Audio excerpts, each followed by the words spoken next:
নমস্কার, শুভ সন্ধ্যা। আর আমি পারুল, আমার চ্যানেলে সবাইকে স্বাগত। তো আজকে আমি ব্লগটা শুরু করছি একটু সন্ধ্যের থেকে। দুপুরবেলা আমি ঘুমিয়ে গেছিলাম আর আজ সকাল থেকে ভিডিও বানাতে আমার একদমই মন চাইছিল না।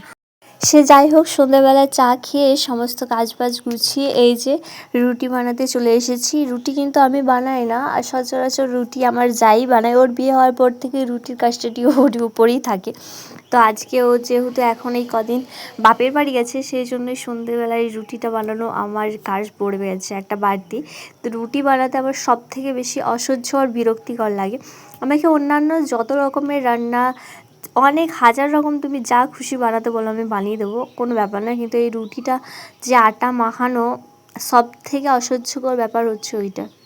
আবার আমার জায়ের কাছে ঠিক উল্টোটা, ওর কাছে রুটি বানানো হচ্ছে সব থেকে সহজ। আসলে যার যেটা ভালো লাগে সেটাই। তো দেখো, আমি রুটিগুলো আগে সব বেলে থালায় রেখে নিয়েছিলাম। বেশি রুটি নয়, 8টা রুটি করেছিলাম গুনাগুনি। মা যেহেতু ভাত খায় ওই জন্য। তো প্রথমে রুটিগুলো ভালো করে বেলে রেখেছিলাম, তারপর একটা একটা করে সেঁকে নিচ্ছে। আর এই রুটি করতে করতে কাণ্ড দেখো, কারেন্ট চলে গেছে। তো আজ বললাম না, জল ঝড় হচ্ছিলো হালকা পরিমাণে, ওই জন্য কারেন্ট চলে গেছে। তো অন্ধকারের মধ্যে এই যে চার্জার বাল্বটা জ্বলছে ওটা জ্বালিয়েই আমি রুটি করতে বসে পড়েছি। আর কিছু করার নেই, কারণ বেশিক্ষণ ওয়েট করলে কারেন্টের জন্য আবার এদিকে লেট হয়ে যাবে, আমার মেয়েকে খাওয়াতে হবে, ঘুম পাড়াতে হবে। ওই জন্য আমি অন্ধকারের মধ্যে যে রুটি আছে ওগুলো সেঁকে নিচ্ছি। আর আজকে কারেন্ট এত পরিমাণ ডিস্টার্ব করছিল, মানে মিনিটে মিনিটে কারেন্ট আসছে আর চলে যাচ্ছে। বৃষ্টি ঝড় সেরকম কিছুই হয়নি, হালকা একটু বিদ্যুৎ চমকিছিল আর কি। তো তার মধ্যে কারেন্টের এরকম ডিস্টার্ব আমি সত্যি দেখিনি। তার উপর আবার এত অসহ্যকর গরম। কী কষ্টে যে আমি রুটি বানিয়েছি, আর রুটি বানানোর পর আমার অবস্থা একবার জাস্ট তোমরা দেখো। হালত তো এই গরমে আবার পুরো একদম খারাপ হয়ে গেছে সত্যি। তো তারপরে রুটি বানিয়েই আমি এই যে চলে এসেছি। রুটির সাথে তো কিছু এবার বানাতে হবে না, তরকারি।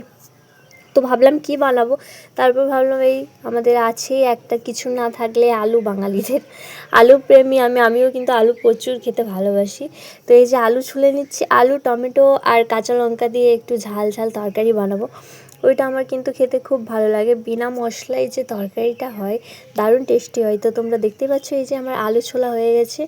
এবার আলুগুলোকে ছোট্ট ছোট্ট করে কেটে নেব, তারপর তরকারির জন্য প্রিপারেশন সমস্ত কিছু আমি নিয়ে নিচ্ছি। তো কারেন্টের জন্য ওয়েট না করে আমি তরকারি বসিয়ে দিয়েছিলাম, আর ভাগ্যিস বসিয়েছিলাম, কারণ প্রচণ্ড লেট হয়ে গেছিলো আমার রান্না করতে করতে, প্রায় 10টা বেজে গেছিলো। আর এই যে দেখো, আমি তরকারি বসিয়েছি আর ঠিক তক্ষুনি কারেন্টও চলে এসেছে। ভাগ্যটা আমার কি ভালো, তাই না? তো কারেন্ট চলে এসেছে, জাস্ট ভালোই হয়েছে। গরম গরম রান্না হওয়ার সাথে সাথে আমি সবাইকে খেতেও দিয়ে দিয়েছিলাম, কারণ অনেকটাই লেট হয়ে গেছিলো। এরপর আমার মেয়েদেরকে ঘুম পাড়ানোর ব্যাপার আছে।